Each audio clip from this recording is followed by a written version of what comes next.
Hi hello school തുറക്കുന്നതിൻ്റെ തലേ ദിവസം പാഞ്ഞു പിടിച്ച് ഞങ്ങൾ ഓടുവാണ് കേട്ടോ. സംഭവം എന്താണെന്ന് വെച്ചാൽ രണ്ടാൾക്കും ചെരുപ്പ് വാങ്ങിയില്ല, ബാലുവിന് സ്കൂൾ ഷൂസ് വാങ്ങിയില്ല. നമ്മുടെ കല്ലുവാക്കൽ അടുത്ത് തന്നെയുള്ളൊരു കടയാണ് കേട്ടോ. ഞങ്ങൾ സ്ഥിരം ചെരുപ്പ് വാങ്ങുന്ന ഇവിടെ നിന്നാണ്. പിന്നെ ഈ കട ഉള്ളതുകൊണ്ട് ലാസ്റ്റ് പോയി വാങ്ങാമെന്ന് പറഞ്ഞ് ഞങ്ങളിങ്ങനെ ഇരിക്കുകയായിരുന്നു.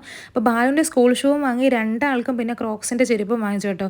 അത് കഴിഞ്ഞ് അത്യാവശ്യം വേണ്ട സാധനമാണ് റെയിൻകോട്ട്. അപ്പം റെയിൻകോട്ടൊക്കെ ഒരുവിധം തീരാറായി കേട്ടോ ലാസ്റ്റ് ആയപ്പോഴും. പക്ഷേ ഇത് നല്ല ക്വാളിറ്റി സാധനമായിരുന്നു കേട്ടോ. അപ്പോൾ അത് ഇട്ടപ്പോൾ ആളുടെ എക്സ്പ്രഷൻ കണ്ടു ഭയങ്കര സന്തോഷമായിട്ടോ.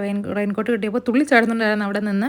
അത് കഴിഞ്ഞ് ജാനുവിന് കുട എടുക്കണമായിരുന്നു, പിന്നെ ജാനുവിന് ഒരു ബെൽറ്റ് വാങ്ങണമായിരുന്നു. അങ്ങനെ കുറച്ച് അല്ലറ ചില്ലറ ചെറിയ ലാസ്റ്റ് ടൈം പർച്ചേസ് എല്ലാം കൂടെ ഒരുമിച്ച് അങ്ങ് കംപ്ലീറ്റ് ആക്കി. അങ്ങനെ ഇവിടുന്ന് സാധനങ്ങളെല്ലാം വാങ്ങിച്ചു കഴിഞ്ഞിട്ട് നമുക്ക് തൊട്ടപ്പുറത്ത് നമ്മുടെ സൂപ്പർ മാർക്കറ്റ് അവിടെ കയറി കുറച്ച് സാധനങ്ങൾ എടുക്കാനുണ്ടായിരുന്നേ. അപ്പം ചിക്കൻ എടുത്തിട്ടുണ്ടായിരുന്നു, പിന്നെ കുറച്ച് വെജിറ്റബിൾ എടുക്കണമായിരുന്നു, പിന്നെ ബസ്മതി റൈസ് തീർന്നായിരുന്നു, അത് വാങ്ങണമായിരുന്നു. എപ്പോൾ ഇവിടെ കയറിയാലും ബാലു ഈ സൈഡിലേക്ക് ഓടും, കാരണം അവൾക്ക് പറ്റിയ സാധനങ്ങളെല്ലാം അവിടെയാണ് ഇരിക്കുന്നത്. കുറേ ടോയ്സ് ഒക്കെ വരുന്ന തരത്തിലുള്ള ഷാർപ്നർ ഇറേസറും ഒക്കെ ഇരിപ്പുണ്ട്. ഇവൾ ഏത് പിടിക്കാനായിട്ടാണ് എപ്പോഴും അങ്ങോട്ടേക്ക് ഓടുന്നത്. പിന്നെ ഇത് ക്ലേ ആണ് കേട്ടോ, എപ്പോൾ പോയാലും ക്ലേ എടുക്കുകയാണ്. ഇത്തവണ ക്ലേ വാങ്ങി കൊടുക്കില്ല എന്ന് പറഞ്ഞപ്പോഴത്തേക്കും പോയി രണ്ട് ടോയ് പോലത്തെ രണ്ട് ഷാർപ്നർ പോയി എടുക്കുന്നുണ്ടായിരുന്നു. അങ്ങനെ എന്തായാലും സംഭവ ബഹുലമായിട്ടുള്ള ഈ വർഷത്തെ സ്കൂൾ തുറപ്പ് പർച്ചേസും സാധനങ്ങളും എല്ലാം വാങ്ങി സെറ്റാക്കി ഇനി സ്കൂളിലേക്ക് അങ്ങ് പോയാൽ മതി.